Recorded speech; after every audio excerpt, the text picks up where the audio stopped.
Hello, all you skibbies. This is Great Answer, and it has been a while. I realize that I am far behind, and I have all kinds of excuses, like illness and things like that. But the good news is you are not getting one, but you're actually getting, well, you're getting two podcasts right now, and one of them is going to be next week already, or we edited as well.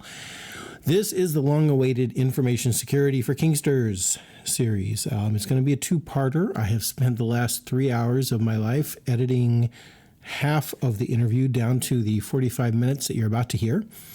I'm also going to put the full interview up on patreon.com/greatanswer, and it will be free. We will put that out for everyone to be able to access it. It's like 2 hours and 15 minutes total of just me and our guest, Johnny Tornado, talking about the risks involved in being a kinkster who has a cell phone and a computer.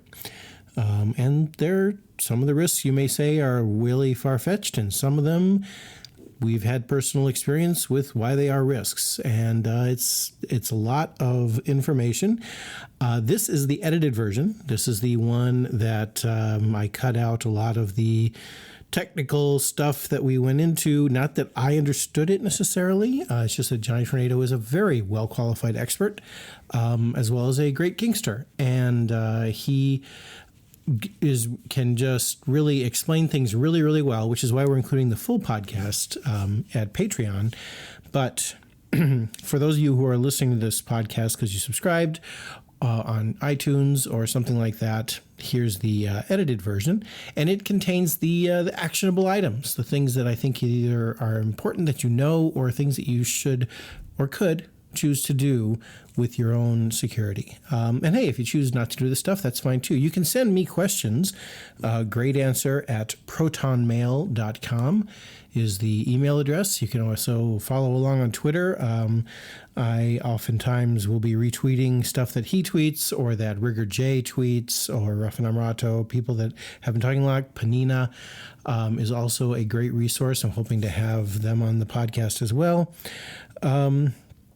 And we'll be covering this more in the future too, and doing things like crypto kink parties and things like that.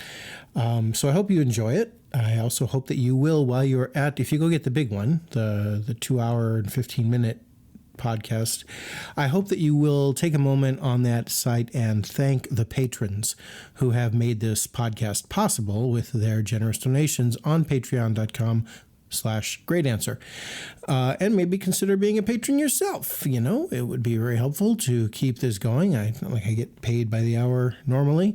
In fact, if we had hourly rates for the podcast work, oh my God, I would be making about 30 cents an hour. Also, this has been paid for partially by Twisted Monk sponsorship. TwistedMonk.com, who makes fantastic hand-dyed hemp rope, and also sells exotic ropes, which are pretty damn cool. And to give you an idea of just how much I like Twisted Monk rope, my daughter is getting married next weekend. And they have asked me to do some of the decorating in rope form in various knots. And it's kind of cool. The photographer, one of the photographers from Ropecraft, is going to be at the wedding doing the photography, and the knot that I chose to use is one from the Two Naughty Boys, and the rope that I chose to use is from twistedmonk.com at my daughter's wedding. That's how much I value his rope. He is a fantastic resource for the kink community, and as well as just a hell of a great guy. So you should go visit twistedmonk.com, if only to tell them thank you for supporting this podcast. I would also like to suggest that you go to gru.space. We have a lot of grus coming up starting in March. There's like 4 in a row. Chicago.gru.space, Rochester.gru.space, Carolina.gru.space, and Pitt.gru.space. All of those are in a row. I'm also going to be at Leather Leadership Conference, and I will be at Nihu talking about consent stuff from consent.rocks. And of course, Ropecraft. Ropecraft had a fantastic first month of sales, and then the price bump hit. Now, you can still get 4 days and nights of parties and classes and an open space and things like that in Chicago, free parking. If you go to ropecraft.net, you can still get all that stuff for less than $200 for the weekend. Okay, plus a discounted hotel rate. So it's good stuff, and I hope you'll go to ropecraft.net and check it out, or gru.space. And hey, if you're going to be somewhere and you want to talk more about this consenti stuff or the online security stuff, please just let me know. Hello, all you skibbies. This is that long-awaited podcast that I told you I was going to be doing, where I scoured the interwebs to find the best information security expert that actually I talked to on Twitter that said he would come and do a podcast. So I actually, it is kind of funny because Johnny Tornado is our guest here today. And he is, I believe, the very first podcast guest who sent me his CV before we did this podcast. And you were trying to express your bona fides, I guess, or something along those lines. Yeah, so... I think you see a lot of people comment on Twitter and, oh, this is good, this is bad. But, when you get into the bits and bytes in the code, some people don't speak that. Well, it's also a matter of Violet Blue just posted a column, a segment from one of her upcoming books about snake oil salesmen, basically. The idea that there's a whole lot of people, especially on Kickstarter and Indiegogo, who will promise anonymity and security and all these things using software that is sometimes laughably out of date or just doesn't do what they say. So it is important that when you're talking about this stuff, you talk to somebody who actually knows what they're talking about, as opposed to, somebody like me who says, well, I heard this thing. Well, and even with, I heard this thing, so I was actually talking to a member of my Leather family the other day, and they said, oh, everybody I know uses Viber. And I'm like, people use Viber? Like, they haven't released their source code. They haven't released their crypto. Like, you can't trust that. Justin Bieber has an app? What? No, Viber, V-I-B-E-R. Oh, V-I-B-E-R. I heard Viber. I was like, I did think there was a, okay. Huh. That would be interesting. The Justin Bieber crypto app, like, sure. Hey, girl, I did it for you. The question comes, like, how do you trust them? They say, hey, look, we're secure, but crypto is really simple to, like, draw on a whiteboard and incredibly hard to do correctly in code. Right. Which is why I'm glad to have you here, because I was talking so much about it online, people started mistaking me for an authority on it, and that's always a scary thing. One of the things I did read about is that in the EFF guidelines, EFF, by the way, stands for Electronic Frontier Foundation. The first thing you should do is figure out what the threat is. Like, what is the worst thing that could happen and things like that. And with the new administration in office, I started looking at it and going, I run an event. I have a whole lot of people's names and credit card numbers and addresses, and they're connected to scene names and badge numbers. And I could actually see some harm being done. People could be put on a list. One of the techniques that the FBI likes to use is to take perfectly innocent people, find something that they're ashamed of, blackmail them with it, and then use them as informants against the criminals. And that apparently justifies it. My reasoning was that, hey, you know what? I need to find a way to make this as secure as possible, because given the fact that we have people crossing borders to come to our events, or I cross the border to go to other events, and at the border especially, they can take anything they want. And they don't even have to tell you about it. They can just take it, and they'll say, oh yeah, you'll get that back, and you have no idea what they're doing with it. So that's what I saw as the primary threat. I confess that my partner and I also recently watched Snowden and have been listening to the Glenn Greenwald book, No Place to Hide, and things like that. And we've become a little bit paranoid about the surveillance state. I mean, is this a realistic thing, or should I just be fitted myself with a tinfoil hat and leave it at that? So, I mean, no offense, it's a little in the tinfoil hat territory. Welcome to the club. We don't have meetings because that would be a way to associate us. Okay. So, I have a degree in information technology. I've been doing this for over a decade. So if you're not paranoid and you're in the InfoSec field, you're probably not paying attention. If Mossad wants you, Mossad will get you, and there is nothing you can do to stop them. An APT is literally an instantiation of a nation state's will. It stands for Advanced Persistent Threat. It's kind of a buzzword, so if there's InfoSec professionals listening, I apologize. You just rolled your eyes. You can, do a shot or yell bingo or whatever you're going to do. Calm down, Pendor.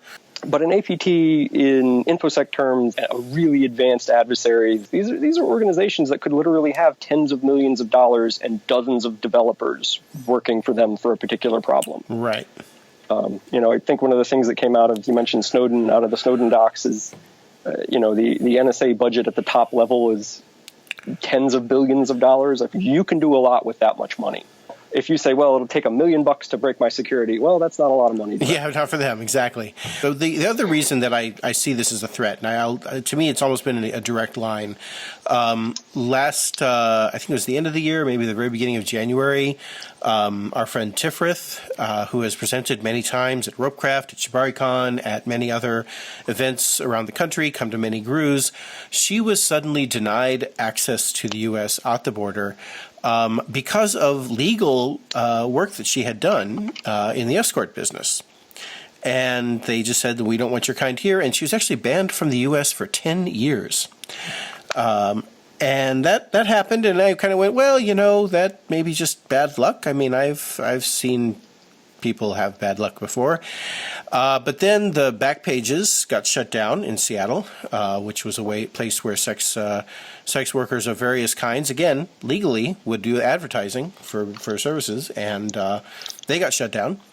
And then, of course, the FetLife purges happened, which turned out to be because a credit card processor, I'm summarizing here, credit card processor decided based on a morality clause that they did not want to take the credit cards anymore. And then more recently, a former partner of mine who I used to perform with at a burlesque show was sort of doxed old school. They printed out a bunch of pictures of her, put her number and her legal name on it, and said, this person works here. And they posted these flyers all around the neighborhood where she works. And included in the picture was a picture of me tying her up. And I don't think it was intentional, but she happens to work about a block from where I live. While I don't think I was at all the target, inadvertently, I was outed by that as well. So all those things happening within a space of about a month, maybe 6 weeks, made me realize that not to at least consider the idea that this is a trend, that this is part of the sort of enabling effect, where people think it's okay to scrawl Nazi things on the subway stations, that to some extent businesses and places that don't want to do business or don't want to have our kind of people around are going to feel a little bit emboldened to do stuff. So that's sort of where I see the threat, is that to some extent, not that I'm going to be able to do anything about it, I'm as out as can be, but the people that trust me with their information because they come to my events, they are at risk. Does that seem like a fair approximation? Oh, absolutely. And actually, one of the things I really like about the fact that you're even having this conversation is you sort of acknowledge, like, hey, actually, I could be a target. I have a lot of people's data, and I could tie your, you fill out a form for me that says, here's my scene name, here's my real name, here's my street address, and my credit card info. That could be a really valuable piece of data. We don't know what the incoming administration, or I guess now it's the current administration, I still don't want to believe that, what they're going to do. We know the FBI, right, loves their national security letters. Oh, yeah. The implicit gag order in them. I think, I've kind of joked around about, I don't know how much anybody else is willing to go to jail to keep a secret from me. And I do find it kind of interesting that you talk about getting outed. Like, I try to keep my vanilla life and my kink life very separate. I get the impression as a not particularly involved in your day-to-day life outsider, you're pretty out, right? Like, oh yeah, I'm as out. Let me this way: the only people that don't know are people that haven't bothered to look or haven't asked or haven't asked me directly. It's not that I am bold and daring and stuff like that. It's that I am in a privileged position where I don't have anything to lose from being out, and that's not something that everyone can have. I think the thing that scares me is the quickness, the swiftness with which the things happen. You know, the visa ban that happened last weekend, 2 weekends ago, I guess. No, last weekend. Last weekend? Yeah, last weekend. You know, there were reports of phones being seized and social media being read. Oh, also from protesters as well, and social media accounts being broken into, and you just know that they're making lists and saying these people are people that are troublemakers or whatever. And so it's not even just a matter of the ticketing stuff. It's the people on my Twitter feed, people who have written me as, for the podcast or things like that. It's anyone who has been associated with me and Kink. So, yeah, that's kind of why we have the tinfoil hat. I mean, that again also is sort of, I'm again say, a privileged position. There's not a lot of people that will stalk me or harass me or the kinds of things that underserved populations have had to deal with for quite a while. There's probably a lot of porn stars that are going, oh, geez, come on, we've been dealing with this for, decades.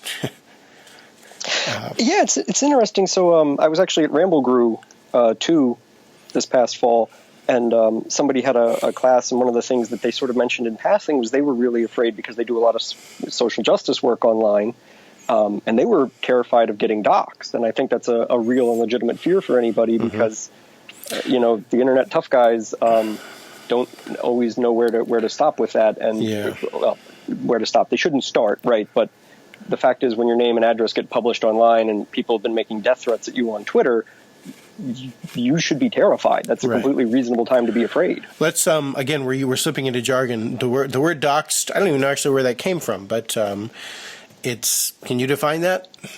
So doxing, D-O-X or D-O-X-X-I-N-G for doxing, it means basically like getting outed, getting your real name, your real information published somewhere, great answer, his house address is such and such, and this is his phone number. And so, I don't really know where the term comes from. It sort of comes from hacker culture where, everybody had a handle online, like back in the IRC days, which is still around, internet relay chat, text chat. Yeah, we used to use. Is it really still around? Oh, absolutely. Huh. Absolutely. And it's actually still really popular with the hacker community because how IRC works under the hood is pretty well understood by people who want to engage in IRC. Which means they feel pretty secure using it because they sort of understand where the risks are. We need to understand, we need to be risk aware. Suddenly we slip into language that the kink community is very, very familiar with. Where do you think we're most vulnerable? So, I see a couple different areas because I still deal. So, my day job is information security, doing incident response, forensics, and a little bit of pen testing. So, bad people broke into our computer, or please come break into our computer before the bad people do and tell us how they would do it. That's the easy way to explain that to people. So I still see people who think it's okay at the company network or on the company computer to log into FET, to log into their private Instagram, any of that stuff. So at least in the U.S., multiple courts have held on a device that is not yours or a network that you do not pay for that is not yours, you have no expectation of privacy. Network you don't pay for. Does that mean like Starbucks or McDonald's Wi-Fi? Or? Yep. No expectation of privacy. Whew. There you go. So, right, there's this thing called DNS, domain name system, which turns those names you type in like www.google.com into a number. There is no rule that says they can't record all of that. There's not even a rule that says they can't change the answers if they feel like it. Wow. On their network. Now, typically ISPs, internet service providers, have done that in the past. Verizon got hit for it a couple of years ago. Others have tried. I haven't seen as much of that probably in the last 5 or 6 years, but Verizon famously, if you typoed a domain name, they would direct you to a Verizon website. Sneaky. Right, which, they were being helpful to their customers. Except you didn't know, like, I typed Google Google. Why am I getting this Verizon ad? Well, there's a search bar here, so I'll just type my search in there anyway. Gotcha. which got them in a lot of trouble.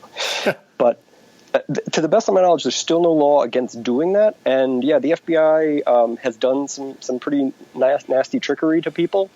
So yeah, like if you're using the Wi-Fi at the hotel or at the airport, as soon as it leaves your device, you have no reasonable expectation of privacy, according to U.S. courts. So, but that's and I'm going to. I think I'm going to ask what was a popularly misunderstood idea. That means I just use the incognito browser, right?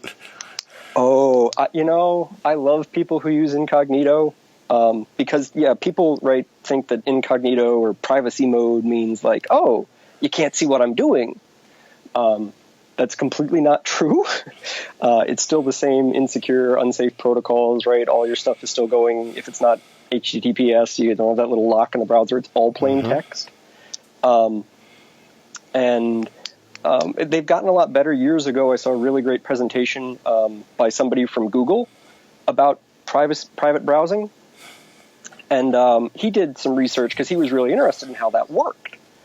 He's like, this is a really cool thing, and I use it, and I want to understand it. So at the time, both Google and Firefox actually still recorded all your history. They did exactly what they said they didn't do. When you started the private browser, it would create this other SQLite database file and put all the history for that browser session in this other database file. Really? So it's, rather than saying we're not going to watch what you're doing, they were actually saying we're not going to watch what you're doing in the same way that we did it before. Basically, yeah. Now, he was a Google IR engineer. His name's Corey Alfeed. And Corey actually went back to the Google security team and said, this is wrong. We shouldn't do it this way. And the Google security team actually listened to him because that's not what they wanted to implement. Today, it doesn't do that, at least not any version I've seen recently. But that took somebody who had a background in disk forensics and browser behavior to really take a look at how was that code actually working on people's computers. That's part of why I wasn't giving up, but I've definitely reduced my expectations of what I'm going to be able to do in terms of security. It was my understanding that using a VPN is part of how you can have some expectation of privacy in these open networks because you're basically telling people you are somewhere else. They think someone else's browser is doing that. I ended up going with a purchased VPN. And am I at all right about the fact that a VPN will help secure your data? Absolutely. 100%, 110% even. We'll get mathematically impossible. Ooh. So I actually use a commercial VPN on I carry an iPhone. And my iPhone, I pay for one called Freedome, Freedome. I'm not trying to make a plug. I don't get any money from them. And so I have a VPN connection on my phone. It's, I think, about $20 a year. I've had some that worked so well that when I would hook into them, I couldn't get on the internet. And that was really secure, but not terribly useful. Yeah, so one of the other great truisms of computer security is it's always a balancing act between security and usability. Yeah. Right? Yeah. Or a really secure computer that you never turn on. And that is something that I think, again, to translate this for the Kinksters, for the kink community, it is a lot more fun to just grab a person, throw the rope up over the closest high bar or beam and start playing. And if you do that, you might be okay. But there's a reason why we do things like negotiations, why we check the ropes, why we check the health of our partner, why we check hard points, why we use gear that is rated and things like that. And it's not as convenient as just grabbing things and going, but it is certainly more safe. And that is the same thing I keep running into with this, is that a lot of the things that I have started using now because of security concerns make my life less convenient. It is not as easy as it used to be, or I lose some functionality, but that has to be a trade that I'm making voluntarily. Absolutely. We can go into a little bit of the phone security, because computers are one thing, but the iPhone or the phone that we're using is the thing that we carry around a lot. And it's the easiest things for people to grab or lose or misplace. A white hat hacker had brought in a newspaper correspondent into a Starbucks and said, look at what I can tell from everybody's phones sitting around us right now. And it was just terrifying, things that were open on that. The first thing that people can do is encrypt their phones. And that's on an iPhone. That's as simple as turning on your passcode, preferably a 6-digit one instead of a 4-digit one. But something is better than nothing. And they do have a remote wipe. I mean, I have that ability on my phone. And I also have the ability that if 10 tries are done on my phone to release the passcode, then it will wipe the phone or the iPad.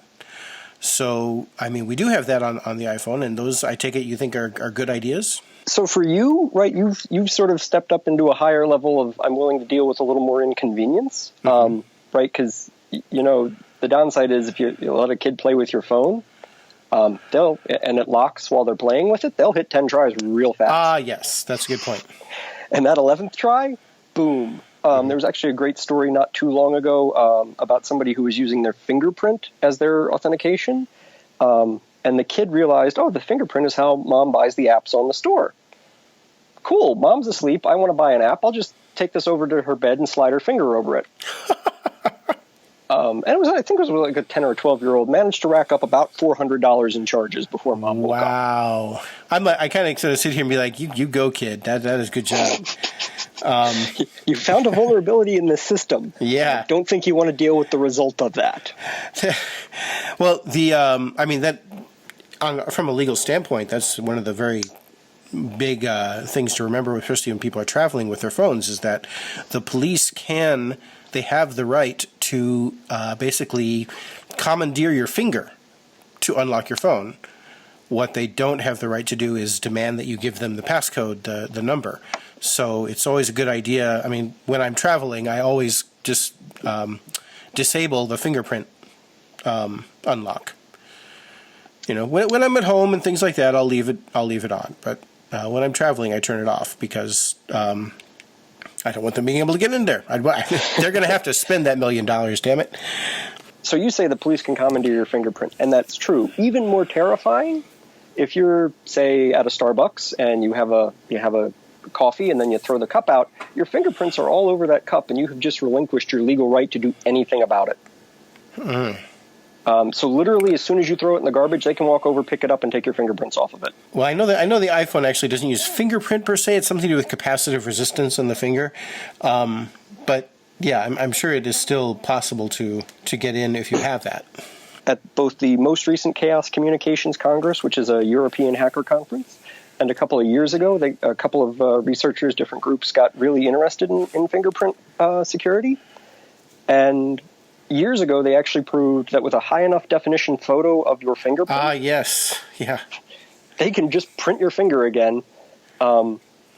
It's true the iPhone uses, and I think the Android screens do now too, use this thing called capacitive touch, which means I can't just show it like a picture of your fingerprint. I can't like print out a black and white scan.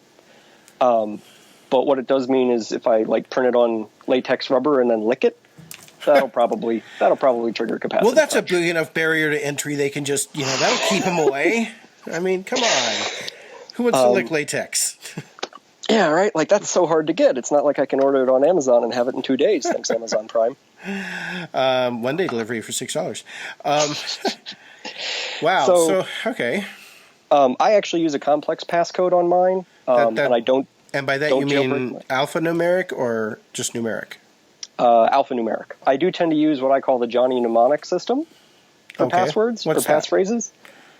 So if you're familiar with the movie Johnny Mnemonic, in the movie he's a data courier, and this is some post-apocalyptic future, and literally he has like a hard drive buried in the back of his skull, and you put data on it and you encrypt it, and then Johnny transfers, physically moves himself somewhere else, and the recipient is supposed to have the decrypt key. And if you watch the scene where they're encrypting Johnny's head, Johnny gives the guy the TV remote, turns the TV on, and it's just randomly skipping through channels. Yeah, okay, I remember this. And he says, push the button 3 times, and that's the crypto. Like, that's the key to unlock my head again. So what I call the Johnny mnemonic system is I listen to the radio.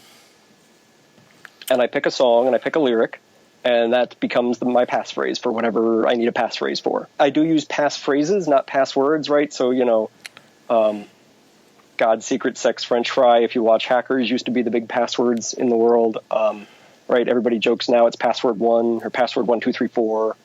Right.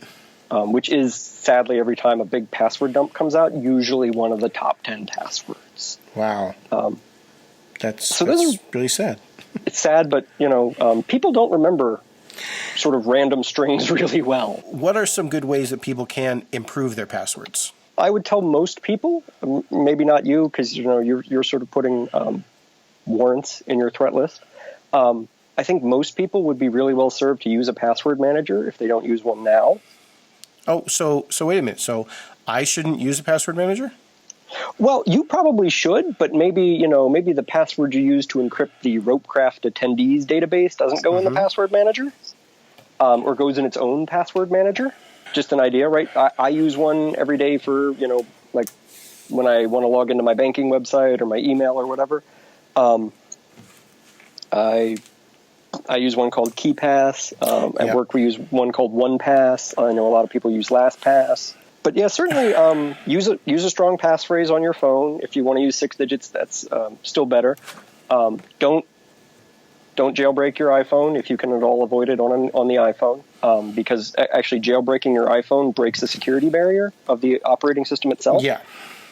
Right. And so you give something up. If you're on Android, only use like the official Google Play Store. Don't go, hey, this is the free version of Angry Birds.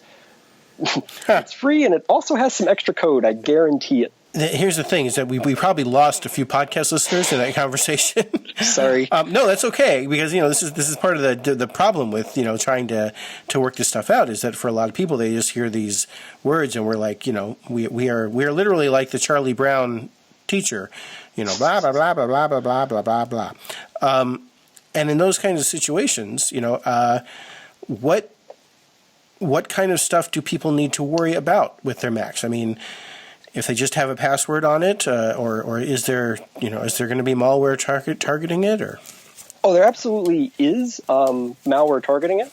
Not a lot targeting end users right now, but Macs aren't immune to phishing, right? I can still.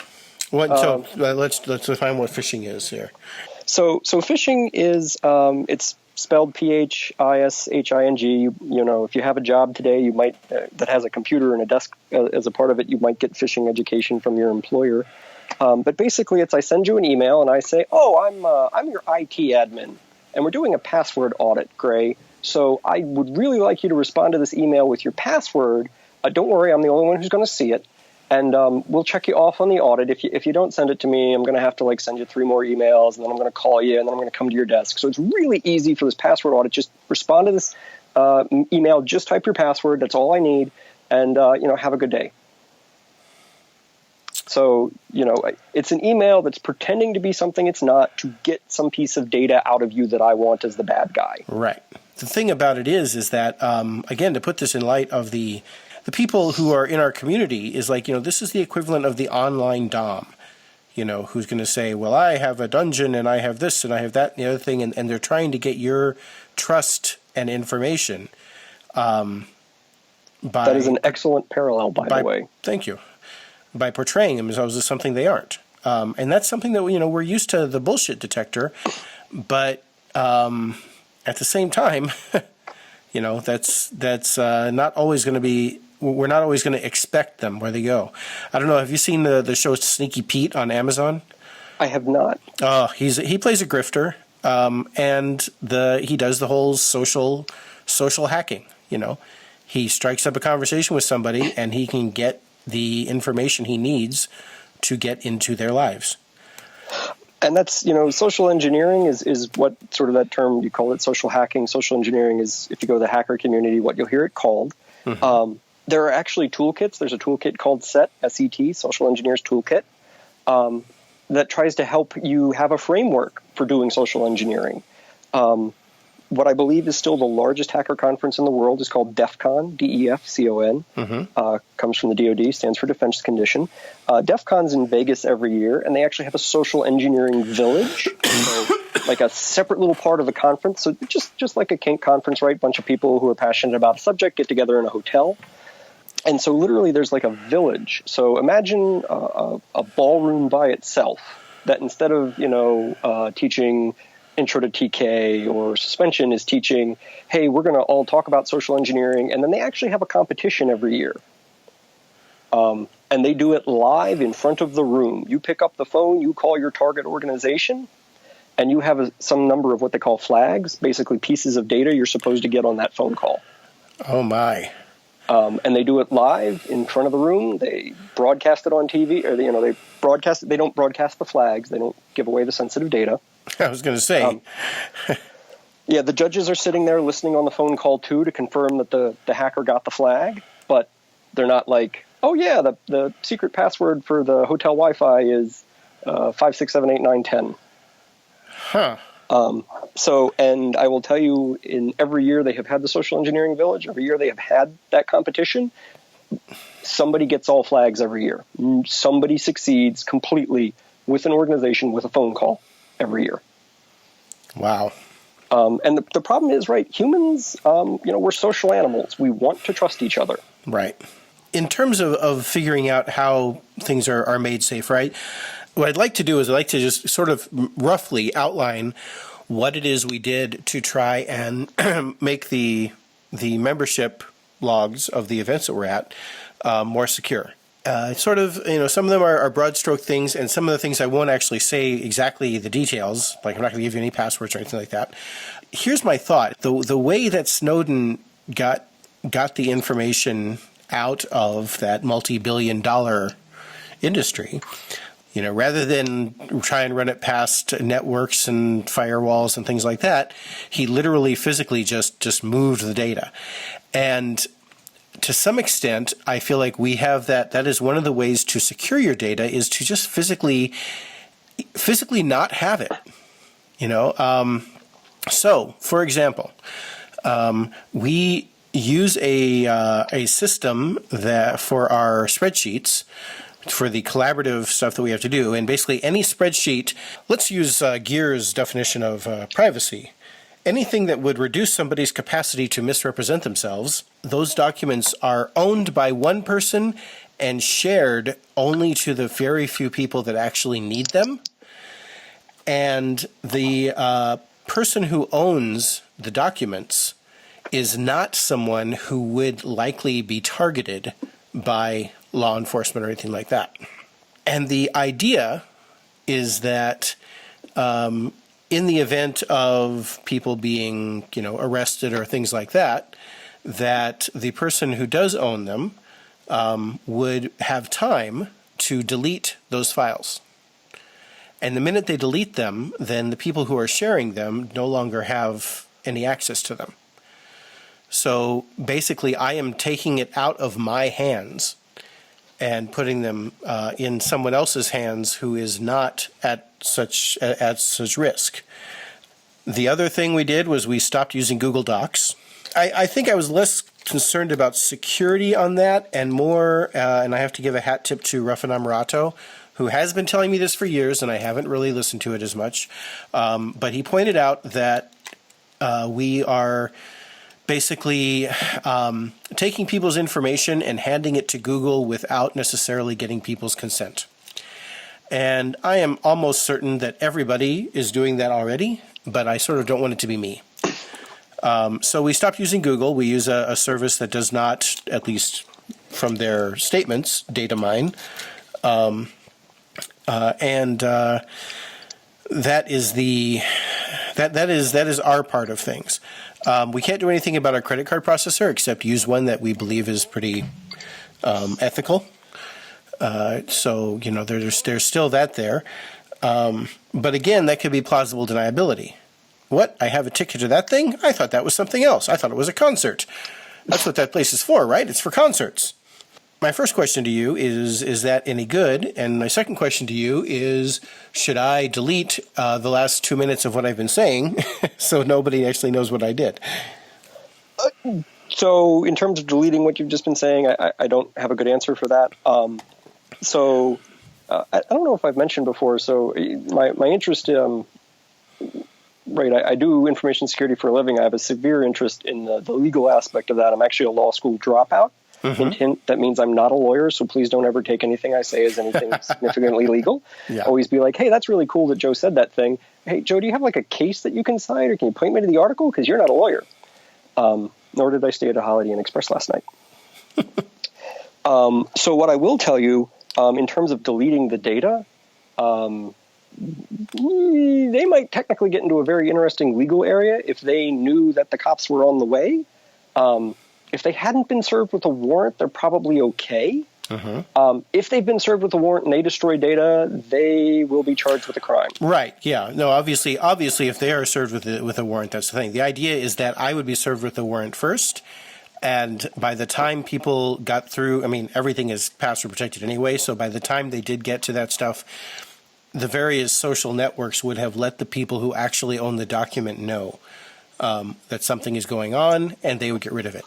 I should add, the data is also kept in an encrypted offsite backup that I don't even know where that is, but it is still there.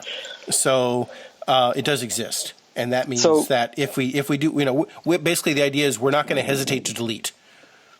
Yeah, and that's a really awesome idea, and I salute you for, even as an event organizer, thinking about that, because I'm going to guess that most event organizers are more concerned with, can I get to my data? Is my data right? Do I have the real list of who's supposed to be at my event? Than they are like, hey, there's a knock at the door, and that person has a really shiny badge. Right. Is it time to kind of pull the canary and let things go? The question that immediately pops to my head about, well, they're sharing, so you're obeying what sounds like what in InfoSec is called least privilege, the idea that, I don't give everybody all access to all the data. If you only need to be able to read it, you only can read it. If you don't even need to be able to read it, I'm sorry, you don't get access. Exactly. Need to know. Yeah, so that's really awesome. The question I have, though, is when that's being shared with them, if they're working on that in a browser, if they're using their regular browser, it could be caching some of that. Depends on exactly what platform you're using and how you're doing it. But there could be some of that content getting cached. And the way to prevent that would be to delete the cache every time we close the browser. We're done working with it.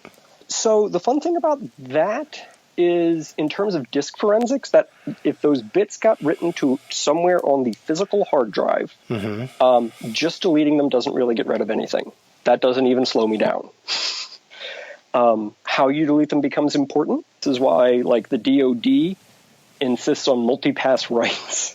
What you're saying is that if somebody says, "Oh my God, my work would ask for my laptop back, and I've been surfing porn, I need to make sure it's all erased," we shouldn't just take it to the recycle bin and assume that we are doing okay. Basically, if you've been surfing porn on your work laptop, you're done. You already have a problem. Okay. So a lot of people, a really popular tool is called CC Cleaner, if you've ever heard of that one. Yeah. I will tell you, as someone who does forensics for investigations of personnel misuse of their computers, I know how to look for CC Cleaner. I can tell if you've run CC Cleaner on your computer. I can't get back with CC Cleaner erased. I can't do that. It does actually work. But what will happen is the HR person will say, "Did you install CC Cleaner?" And if you say no, they'll fire you for lying. Gotcha. And I tell you that from experience. HR knows how to play that game with employees, at least at large corporations, and they will fire you for lying. So that actually brings up another issue that we have, is that using some of these things that we're talking about, like encryption and codes and things like that. I mean, you could easily run into well, what are you trying to hide? How come what makes you think that you should be hiding this stuff from the government? I think Rigger J was the one who brought it up, is that if we decide we're going to use something like Signal, even Signal is a messaging app that is fairly the one that everybody says you should have everybody use Signal, or from what I've seen in security circles. But the thing is that itself can make you a target of security. That says, "Hey, why do you feel like you need to use Signal?" Basically. Yeah. What do you have to hide? Right. And so this is actually even a paradox in information security circles, where you get people who say, "Well, I only use Tor when I'm doing something I don't want people to know about." Right. Or I only use Signal. Tor is a browser that is designed to be as untraceable as possible. Yeah, so it stands for the Onion router, and basically, if you're using, so Tor really is the underlying network. Tor browser is the browser part. But yeah, the idea is so that if I'm sitting on my computer using Tor, anybody around me can't see what I'm doing on the network, and the far end, the computer on the far end that gets my request, whatever server that is, doesn't necessarily know who I am, can't tell. Right. There's lots of ways that you can make a mistake. But yeah, so the question in information security is, well, that's great. Like, you know all these great security programs, but you only use them when you're doing something bad. It only works if you use them all the time. Because otherwise, I'm going to know exactly when you're doing the bad thing. Right. And we'll assume that you are doing a bad thing. Also true, right? So, for example, I use the Tor browser bundle when I want to go to a website that has malware, and I don't want them to know my real IP address. Boring as a security researcher to not get malware. So, I try to use Tor a bunch. I'm actually probably the only person I know in the kink circle who uses 4 browsers regularly all the time. And I should add, part of the reason why, I've been trying to use Tor browser more often, and again, it's that convenience thing. It is slower, I found, and there are some sites that just don't work as well with the Tor browser. Or flat out won't work. Or flat out won't work, yeah. Go ahead. There's been a lot of research done on the Tor network itself, and I will tell you, unfortunately, if you choose to use Tor, you will be mixing traffic with the worst kind of people on the internet. And I do mean both terrorists who want to do, physical harm to people, and people who engage in child exploitation.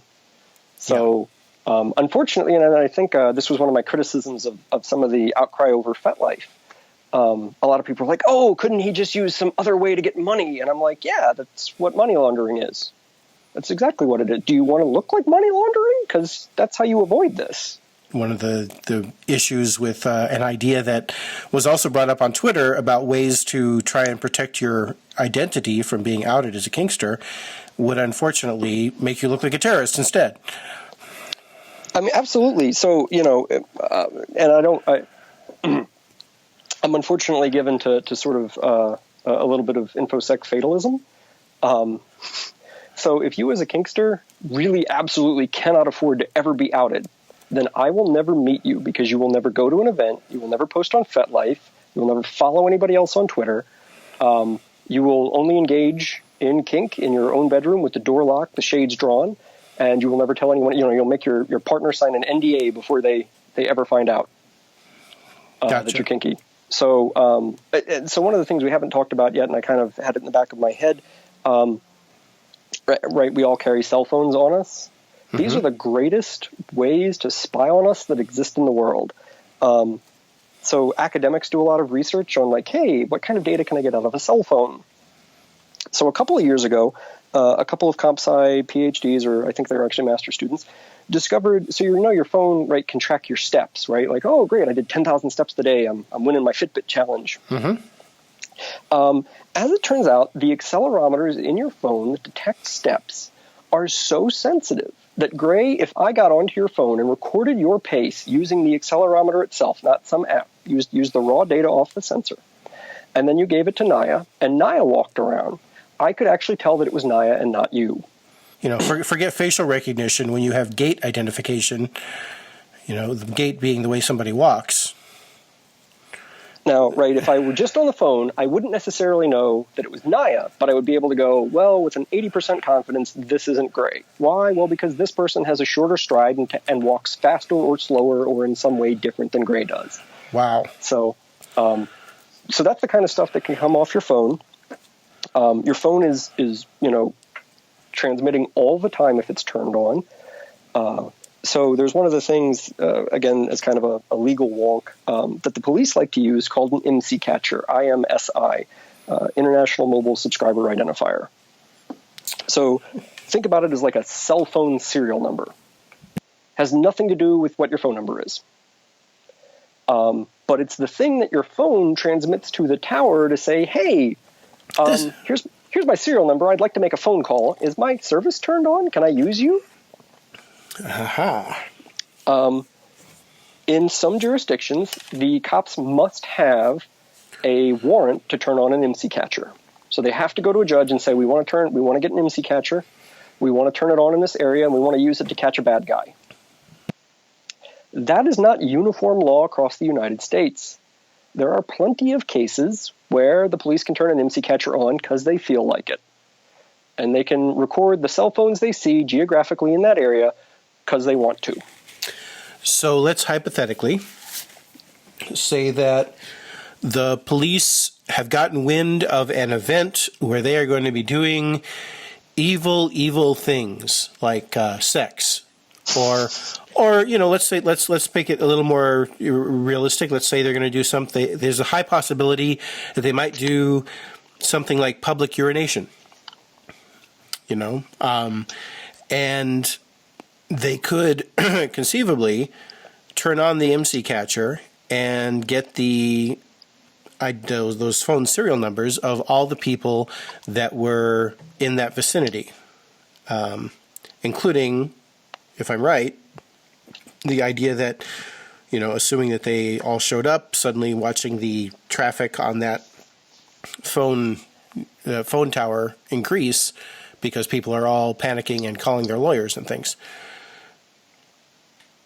Absolutely. So one of the reasons I mention it here specifically is I think people going to marches and demonstrations should probably think about, if all of a sudden people are going to get, right, in D.C. there were some felony charges for violent demonstrations before the Women's March. If those protesters had their phones on them, the police in D.C. probably know where they were. Right. Right. And other fun fact, it's illegal to lie to the cops. Right. You cannot answer a question. But you can't lie. But you can't lie. So if the cops say, were you here? And you say no, the next thing, if they have IMSI data, they can turn around and say, I think you're lying to me because I know your phone was there. Gotcha. Now, right, just because your phone was there doesn't mean you were there. But you better be able to go, oh, that's because I gave it to Gray, and Gray went to the protest march. Gotcha. And taking it back into the kink realm, the reason I brought up the whole, piss play kind of thing is because there are a lot of people who are on the sexual predator list for public urination. So, it would be very easy for somebody with a bone to pick to suddenly say, hey, I have these tools. I can finally, shut down those kinksters that are doing that evil stuff in our town and clean up my town and things like that. And I wish I could say that was exaggerating, but I've been through several events where the police have raided them, including one that I was running. And they were called by concerned citizens who were worried about what those evil kinksters might be doing. The police were investigating a report that we were branding women when they raided one of the grooves. I informed them that no, we were not branding women. That had not been a class that had been proposed. So I was able to not lie to the police because we were not, in fact, branding women. So we were doing fire play, but they didn't ask that. I know that's an abrupt place to end this, but it's right about at halfway into the podcast. And as you may notice, you've been listening for almost an hour to this podcast already. Again, you can listen to the entire thing at patreon.com/posts/8055083, which is on patreon.com/greatanswer. And that has the entire thing. You can also maybe leave a little donation there. Or, hey, go visit twistedmonk.com, who also sponsors this podcast, and let him know that you appreciate his sponsorship and the fact that he helped make this possible, along with the other joy that he brings to the world. Other than that, I will be here getting ready for Gru.space and also ropecraft.net. You can always follow me on Twitter. I'm Great Answer there. I'm also Great Answer on FetLife. And, of course, greatanswer@protonmail.com is my email. I would love to hear your comments. And I'm aware that some of you may be information security specialists yourself saying, well, I wouldn't do it that way. And that's fine. This is a place I mainly am hoping that people are at least thinking about the fact that there's a lot of vulnerability out there as Kinksters, and we can make it safer for everybody. Meanwhile, I am here on my podcast, still without a good tagline. Farewell, all you skibbies. Nope, that doesn't work either.